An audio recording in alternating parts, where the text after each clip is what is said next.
Welcome back to another video here in my second life. My name is Denise Taylor, and if you're new here, I make videos about my life, which includes decluttering and simplifying my life, motherhood, mental health / autism, because I have Asperger / autism, whatever you call it nowadays, and books, maybe movies also, don't know, creativity, yeah, whatever is going on in my life. And right now it's all about books and creating beautiful things or paintings, that I think.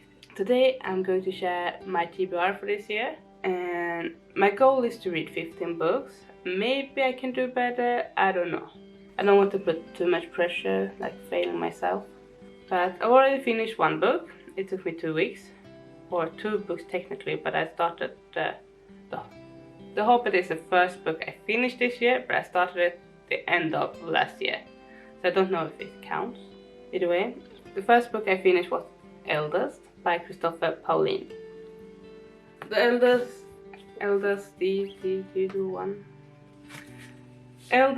is the second book of the Inheritance series.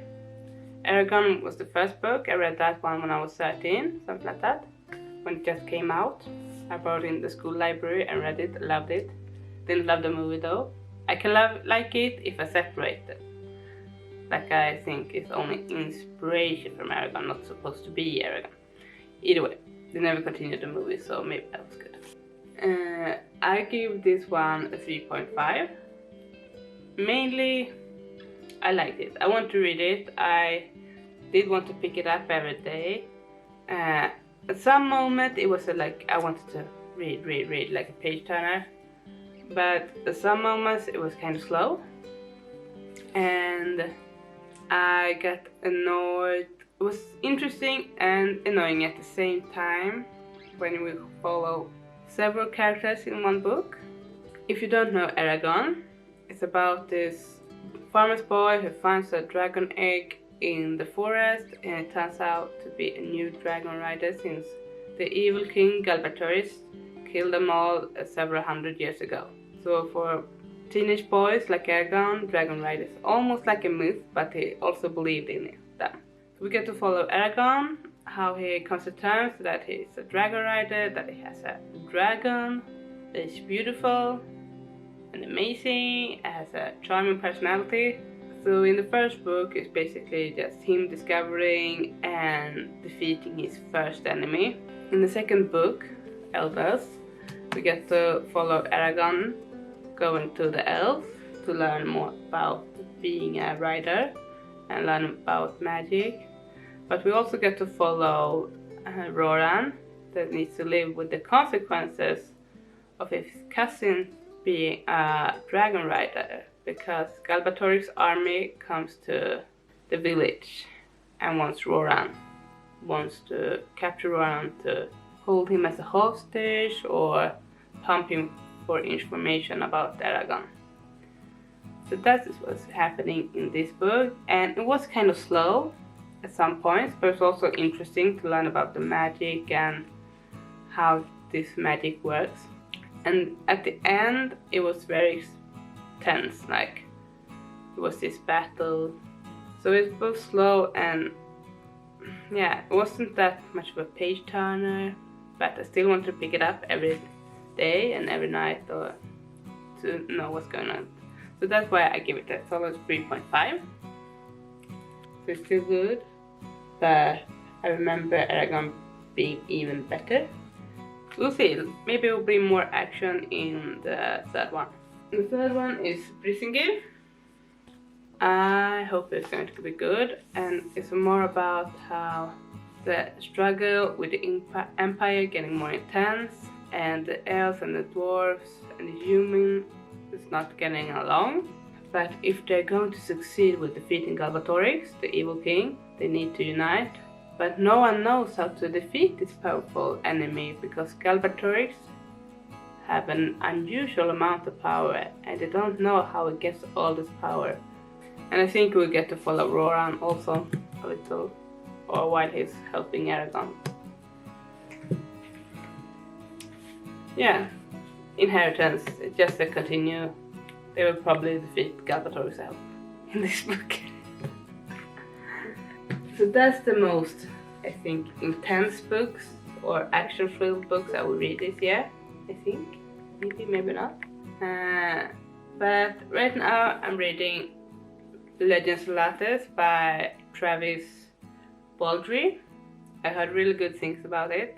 I'm a little bit nervous because cozy fantasy is a new thing for me. I never read something like this before, but I can see why people like it because it's written in a very charming way, and it's so unusual because we always think that orcs, they're bad, because this is about an orc opening a coffee shop. Brain freeze right there. So yeah, I'm only 30 pages in, chapter 4, but so far I like it when I read it. It's so bizarre because I always thought that I need to have high stakes or something needs to happen all the time, but maybe not. Maybe I will like more cozy books. And on the line of cozy books, I bought a ridiculous amount of books from an author I never read from before, seen before. I've seen her, but I never bought books and read them. And it's Jenny Colgan, because I've heard that she writes these most cozy books ever. My mom read a couple of books from her, and she's like, oh, it's like a warm blanket over your shoulders on a cold winter day. First book out is Bookshop on the Shore in Swedish, and it's about a single mom. She starts to work as a nanny in the Scottish Highlands to a dad who lost his wife and has 3 children. So, and then she gets a job on a book bus, and so is a book lover also. So I think this can be good. Have you read this? Let me know if it's good.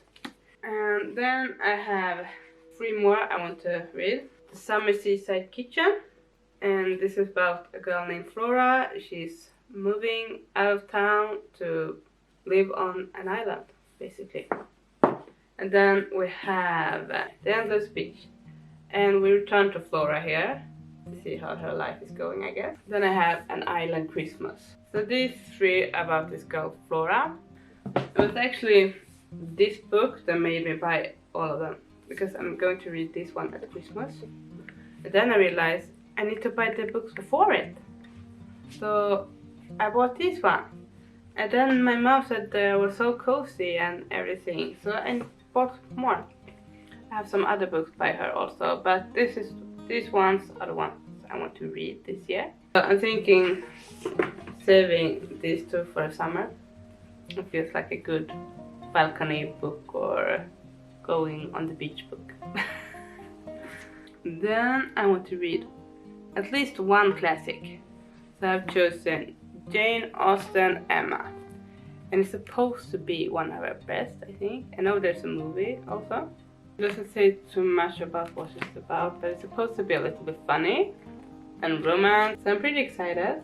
And the last book that I have in front of me that I want to read is Donna Tartt, The Secret History. It's a Swedish cover, and I know this is a classic for many, especially if you like dark academia. I think this is a play out in a school, a society, and there is a murder, I think. So I'm hoping this one will be as good as people say. And the books that I don't own is, I think it's 2 or 3. Okay, I want to read Babel, and it's coming my way. It's in the mail somewhere in Sweden, waiting to deliver here. So I'm waiting for Babel, and that one I ordered in English because we didn't have it in Swedish. So I'm going to read that one in English. Babel by R.F. Kuang, and I know that one is very hyped, like a modern version of Secret History, something like that. It's fantasy, it's a school. If you haven't heard about it, I don't think you're watching BookTube that very often, because everyone on BookTube is mentioning Babel in one video or another. So either way, Babel is coming my way, And I'm very nervous to read it in English because I don't know how it's going to go. If I'm going to sit there with a translate, I don't know. The next one is the Atlas 6. That one exists in Swedish, so I'm going to buy the Swedish version by Olive Blake. And I've heard a lot of good things about that one too. And it's about witches and fairies, I think. Witches? No, fairies, I think. Witches or fairies? I don't know. And like 6 chosen ones or something like that. And I think you heard of it also if you like books. Either way, this video is getting too long, but I think for now I have 1, 2, 3, 4, 5, 6, 7, 8, 9, 10, 11, 12. I have 12 books on my TBR for the moment. Yeah, it's a good mix, I think. And if I find myself having read all of those books or in the mood for something else, I have backups. I have backups at home and backups in my mind. Like, I want to read Needle of Bone by Kingfisher, I think it's called. T. Kingfisher, ring a bell? Yeah, I'll put the name or picture on the book, yeah. And I want to read some erotic romance. When I started to read romance, I thought that only erotic romance was good. No, I want to read the E.L. James 50 Shades from Grace perspective. So I have those books lying and waiting for me, so I think I will read them also if I find the time and the mood. And they're also pretty thick. And if I find some good tip from anyone that sounds interesting, I will read that or buy it at least. So that's my TBR for this year. It maybe will change or maybe I will stick to it, I don't know. I hope I will stick to it. But that's the books I'm mostly excited about now, in this moment. So thank you so much for watching, and I hope you like this video. If you want more book related videos in the future, give this video a thumbs up and don't forget to subscribe. I hope to see you in the next one. Bye bye.